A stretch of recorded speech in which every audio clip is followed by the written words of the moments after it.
And we are live. Emma Cox, it's delightful to see you again. I'm so glad to see you healthy. At least I will tap dance if you start to cough. That is a promise. Welcome, Linda Tether. I was just telling Emma I knew that for sure one person we could be counting on to be there for us is you, Linda. Thank you so much for joining. We are in an odd day and time. Hello, Paula. Lovely to see you joining us as well. Paula, of course, was a speaker for us during the Kathy's Corner postcard episode. Was that just last week? It's been so busy. Maybe 2 weeks ago. I don't know. Here we are in December and things are all happening much too fast. Emma Cox is my very special guest today on Projectkin Live in anticipation of our program on Thursday, rescheduled. Hello, Jennifer. Welcome. Rescheduled from our usual slot on Friday because, of course, viruses happen. So, welcome, Emma. You have a very exciting program planned for us on Thursday. You want to tell us a little bit about that? Hi, Barbara. Thanks for having me on today and everything. And sorry, my voice is a little bit croaky. I'm pretty much there. It's just the last lingering effects, hopefully. So yes, I've got to do something where I thought it would be just something a little bit different this time and something a little bit creative as we come up towards Christmas. I know it's a bit late for doing presents itself, but I thought it's something that people can think about and maybe do for later on in the year, but also maybe can think about collecting information as well whilst they're talking to other people. So it's going to be based around signatures.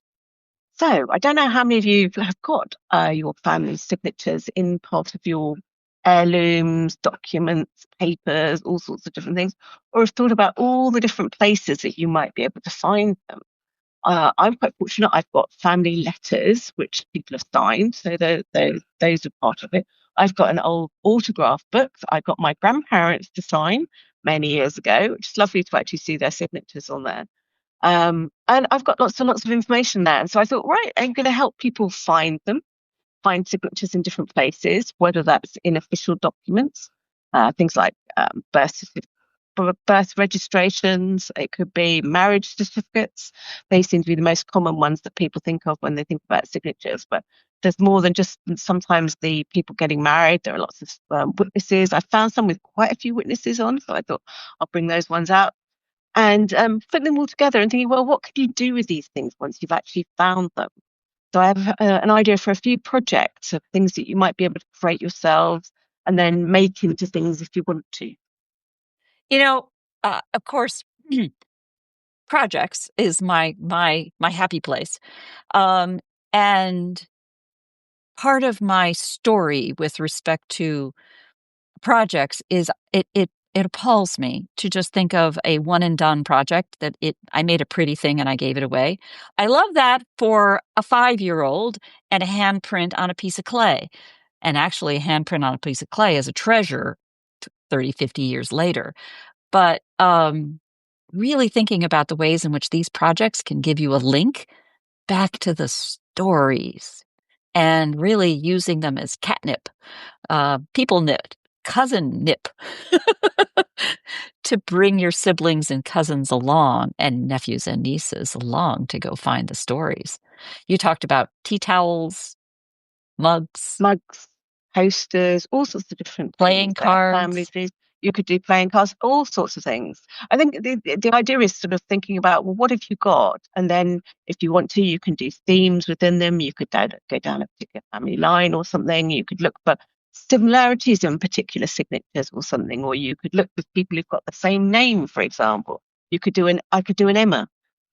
I wouldn't get very far with doing an Emma because there are only 2 Emma Coxes, but I could find other Emmas who'd signed, registered and done other things, and sort of how do different people write and do that? Is it always spelt the same? And there's all sorts of ideas for different ones. You did a fun episode earlier this year about Rosalinda and the Rosalinda and variations in your family line. And that's such a wonderful way to look at it. And now looking at it in signatures brings it alive. And when I was looking through mine, I was amazed actually how many I found.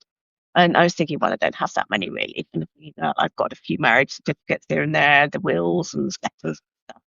And then started looking, well, thinking, well, if I want to try and be consistent about it and actually think, okay, well, starting from a particular person, then maybe going back up 2 or 3 generations, how many of these can I actually find? Can I find each parent's signature? Did I actually find their marriage register entry or something, or was it another document that I found it on? And that's a fun piece of research in itself.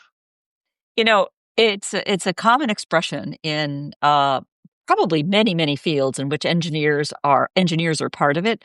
But the expression is that an engineer can't uh, do a thing; they have to solve a problem. And when you set up any challenge, I don't like challenges and prompts as it's generally described. But if you give me a project, give me a challenge, go find the signatures for each Emma Cox in a family line or each Rosalinda in the family line, or find as many signatures as you can of this family name. Boy, I'm off, right? It's like creating haiku that says, I don't care what else you want to do. Give me a poem of 17 syllables. And all of a sudden I've got a challenge. Now I know what to do. It gives You've me a made me think problem. of something else actually, Uh-huh. whilst you were saying that, because we've been doing the 8 great grandparents of 16 3 times great grandparents. Right. Great example. It's like, yeah, can you actually find the signatures of your 8 great grandparents? That should be straightforward, right? 8 great grandparents is not that far off. It's just not that far off. Those documents should be what the eighth great grandparents, at least in my family, are roughly the mid 19th century, right? Generally, at least the ones I can think of offhand are born in 1860s. So, yeah, come on, man. Actually, I was at a family party a couple of weeks ago, in between feeling not very well, not having water, and various other things going on in this country. And as part of it, there was various different generations. So my parents were there, so they're both in their 80s now, and luckily still with us, fingers crossed. But the youngest ones were a few months old, and they Hmm. had lots of different generations there. And my cousins, some of them I know really well, other ones I don't know particularly well. And they were saying, well, how are we all related? And I said, well, okay, well, your dad and I are cousins, or your mum and I are cousins. So that means you and my niece and nephew are second cousins. And that means that's the next level down there. And then if you start thinking back to it, it's like they were third cousins, which is actually not that close a relationship, but Right, actually they know each other, they've met each other. And then going back and thinking, well, the person that they have in common is actually their 2 times great grandparent, right, which right. is my grandparents. And it's just that's a really close relationship when you start thinking about it. Well, the flip side is also true. When you go back into history and you see that you are related to somebody important because they are a first cousin, okay, maybe 7 times removed, but just because of time. But, they're a first cousin, they're a second cousin, they're a third cousin. Would my direct ancestors have known them? Mhm. Probably. Yeah. That's the kind of thing that really brings those kinds of connections together, right? And it was nice that Um, they were asking questions and that they were yeah. interested in it. And they're it's my cousin's children are now, their children are having children, so they've got grandchildren. And so, and quite a few more coming actually. I've got another couple coming in April with different lines. And it's lovely that they're actually more interested now, because it's like, I think Yeah. it's been a bit abstract, and it's like, oh, yes, there are all these. Yeah. Well, how are we related, and sort of what information Yeah. have we got? Yeah.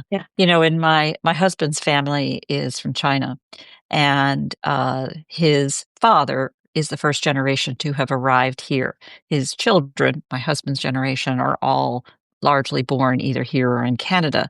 And because of that strong connection, it becomes a cultural connection. It becomes a way to celebrate culture, to have celebrations of things like Chinese New Year's and special celebrations like weddings and things like that. And as in our early married life, I remember being really astonished at how hard the family worked to make sure these events happened. As a consequence of that, of course, there was a lot of discussion about, wait a minute, how are we related? Who are you? The who are you is, yeah, Mr. Tien. But figuring out the connections of the family, it sort of makes that genealogy very much alive. And I realized that my family, my direct family, did not have that muscle. I needed to go exercise that muscle without affording massive massive events that brought everybody together that I had to bankroll. But I could do that with letters. I could do that with, media. And that's what's led for me to things like, websites and shared archives and links and events and things like that that bring it together. But everything that then links back to that, from gifts and things that make it real, that you never know sometimes what these kids are going to hook into and get excited about. Mhm. And wow, my signature looks a lot. My last name is also Cox. My signature looks a lot like theirs. Yeah, good stuff. So you've been taking a lot of these kinds of things forward, thinking back to this presentation and this past year. You've been playing with some ideas on where we're going to take this stuff next year. Can you give us any sneak peeks about that? In terms of what I'm going to do for Emma Explores. I Oh, haven't done a great deal of planning, to be quite honest. You and I have been discussing the January one, so I don't know whether you want to keep that under wraps or want to say anything for me. I think it's okay to say something. Well, Nobody's listening. I think it would be fun to actually do a bit of a review of some of the most popular episodes that we've had and get people interacting. So we're planning on doing a bit of a round table discussion with people. So if you're interested, do let us know. And just to see if we can talk about some of the subjects, what people have particularly like, and what people have learned from it, if people have used some of the information that I shared, some of the sources, that sort of thing, and made interesting discoveries of their own. Yeah, I think that'll be a lot of fun, especially as we all gear up and head into the Roots Tech season. I think of it as a whole season of hoo-ha, and I have, as we've discussed, some fun things coming. You can, since we're all a little secret club here and nobody else knows about it, um, I'll be working on something to share about relativefinder.org. So if that is interesting to you, feel free to reach out to me on Substack is the easiest way to reach me, or projectkin.org at Gmail. And I'll let you in on the insider club, because as you taught me, the most recent common ancestor does suddenly make you realize how much, going back to your point about we are share your third cousins share that second great grandparent. It suddenly makes you realize how connected you really are to those ancestors. In chatting up on Relative Finder with Aaron Hoover, um, I'll reach out to you, Aaron, talking about connections with our Gilbert family line, which is the family line where I had a connection in with one of the first women who was hanged as a witch in Connecticut in the 1650s. And then with, I think it's I can't remember who it is that. Deborah Carl, maybe a connection with Tristram Coffin, whom I have written about in a recent post, and then leads to the connection at Nantucket, which immediately left my husband thinking about limericks, because if you're talking about Nantucket, what can I say? Limericks come to mind. So back to poetry, right? Mm. All about framing the project, all about framing the challenge and walking through it. Which is why I love your thematic approach in Emma Explores, and now talking about family trees, and family trees in the context of signatures. How is this signature related to that signature, and how do we get there from here? It's going to be fun. Hey, Lisa, welcome. Lovely to see you join us.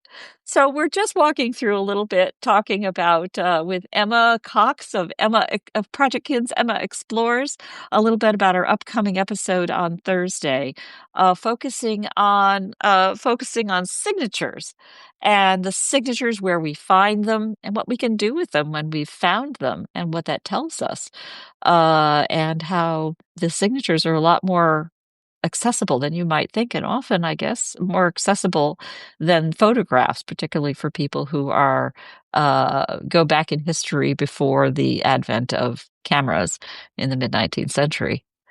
Well, Um, maybe I can set a little challenge for everybody then. So, for anybody who's going to come along on Thursday, maybe you can have a go and see how many family signatures you can actually find. So, can you find, for example, your grandparents' signatures, all four grandparents? And can you go back and do your great grandparents? do we want to just set it up as the classic genealogy community on Substack? In my view, a real important part of starting all of that was going in and looking at the my 16s, my 8s, my 16s. That is to say, who were your eighth, your eight great grandparents? Who were your eight 2x or 16 2x great grandparents? And the idea there was to see how many of us actually might recognize family lines and how we might directly be connected, which, by the way, relativefinder.org makes it a whole lot easier to go back a lot further than that if you have your stuff in family search. Um, but do you want to set it up as a challenge? Make it easy, an easy challenge. Nobody has to even publish it, but just go see if you can find your eight great grandparents. I can Well, think of a couple. I was saying start with your grandparents, Okay, that's start with easy. an easy Thank you. one, I like start it. with I a like a really softball. easy one, and All then right. if you can, go back a generation. And if you're lucky enough to have your grandparents handy, take a moment and go ask them to sign something. Christmas cards. Actually, Definitely. yes, greeting No, cards. get Paula, create an autograph book. Create an autograph book for everybody. You have your current relatives. Get as many of them as possible to sign it. there you go. There you go. And then there's all those greeting cards. Collins, again, who did our post about postcards, knocked it out of the park on that one. Chimes in with mom, kept all her greeting cards from the 1940s to 2000s. Wow. And grandparents are all in that. All right, Paula, we're going to be expecting you to step up to the plate. You got to come on Thursday. You're going to be our rock star. You're always our rock star, of course, but I look forward to seeing what you've got. I can't say that I've done so well on that, but I got to go look. I was You focused may on surprise death yourself. certificate. You may find you have more than you expect. Yeah. Well, that's what we're here for, is how to surprise yourself. We like projects where we succeed. It's always a good thing. Um, and why it's always good to practice a little bit. Start with something small, see if you can test out what makes it fun, and then go focus on the fun part and do more of that. Um, yeah, it's Little mini project is fun. Try little try mini doing projects. something and see how you get on and see what inspires you to go and look at next. It And you might know be what? then if you've started, how many signatures of a particular person can you collect from lots and lots of different documents? Right, right, exactly. I And are think, they the same? yeah. How much did the signature change? That would be really interesting among younger generations today that don't have a lot of occasion to write, like don't write their papers out longhand. Remember that? Um, and there's all this grousing about how the kids today can't write cursive, they can't read cursive. Okay, blah, blah, blah, leaving that aside. Do the kids' signatures, do they have a consistent signature on pen and paper? I would bet not as much. I mean, I learned my signature writing checks at the grocery store. And I certainly don't do that anymore. But Uh, is your signature the same as you were when you were a teenager? oh, I've of got whole course not. things for my signature, and it's like very fancy, and it's like thinking, no, I don't do anything like that anymore. Yeah, it's a secret code from the children. That's exactly right. Yeah, that's exactly right, Paula. I think I vote for clever kids who got through Montessori elementary school who are taught to write in cursive before they earn the right to use a fountain pen, which social pressure works really well to get little kids to learn how to write cursive. But others who have not and have since then been writing and just even signatures, man, signing on a tablet thing, just not the same. Just you may as well make an X. You were Well, I telling me, was going to say sometimes you have to sign something when you get a delivery, and you have to right? actually use your finger and doing it on a that is just weird.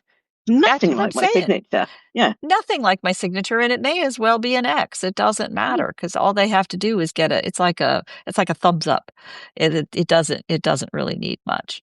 Um, but where was I going?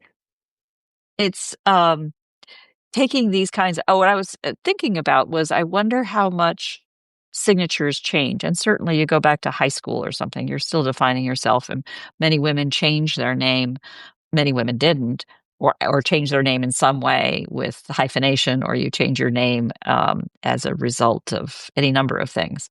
And how much does your signature change? I consistently used my middle name in my signature in that check writing experience that gave me the foundation of my signature.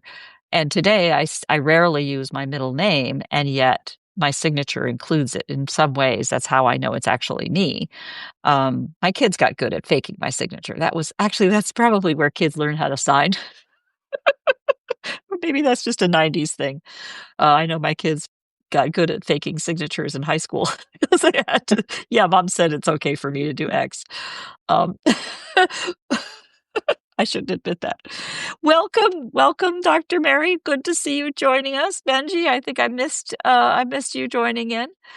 Always welcome, always lovely to see all of you join us. It means a lot as we do these live streams, thrashing around and just, thank you for all those hearts, chatting amongst ourselves.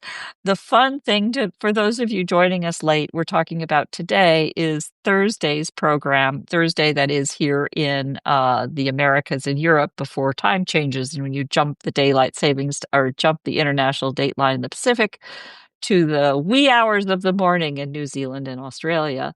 But we will be in Emma Explores talking about the subject of signatures and how to connect them with who these people were and how to explore them, and also how to use them in ways that we might use them as photographs for remembrances and creating artifacts of our own for our generation that might help others get excited in about the generations that follow. Because at least that's my secret plan. Is that your secret plan? I think so. Sounds good. Well, I want to thank you so much, all of you, for joining us today. I know it's an odd time. It was an odd time as we help Emma dodge the virus. And I want to keep this a little short today so that she gets a chance to breathe, as respiratory viruses can be so nasty, and get her up and healing ahead of our program on Thursday, which, by the way, will be our last program for the calendar year.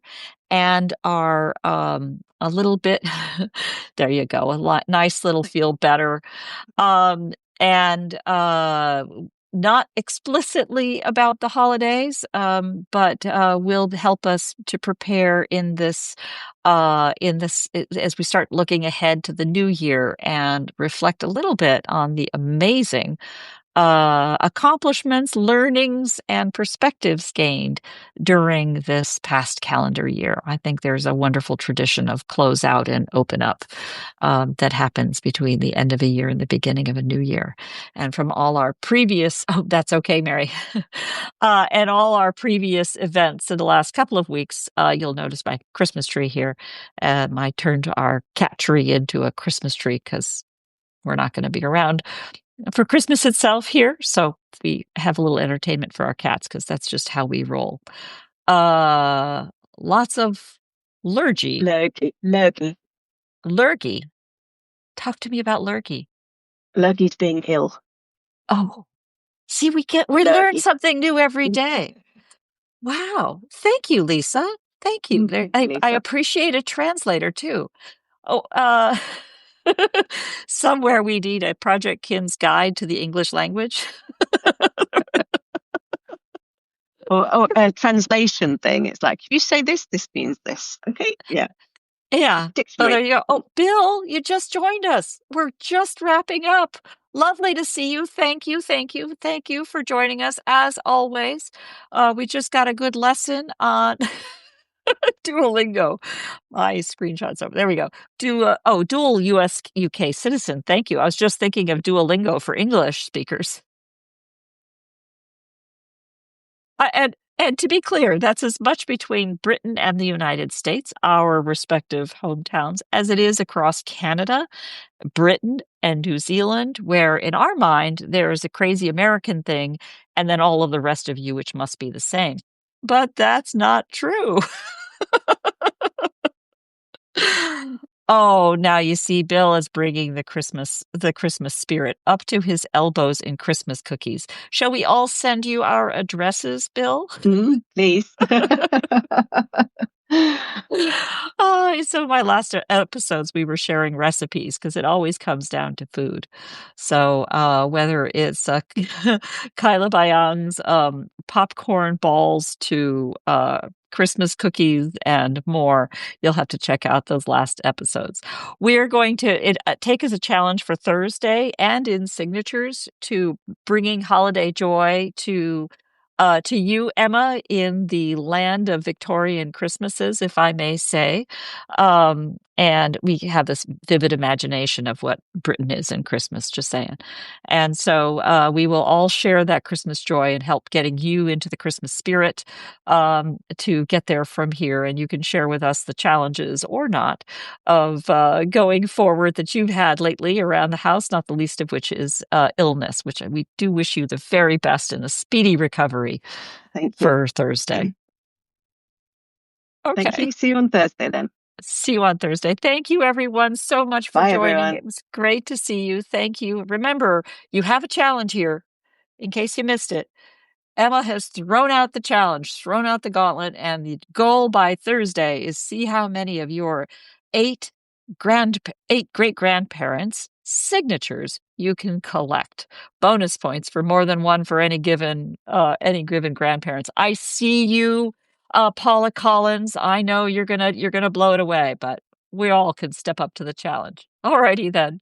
Thank you. Thank you. Thank you. See you on Thursday. Alrighty. Bye. Bye.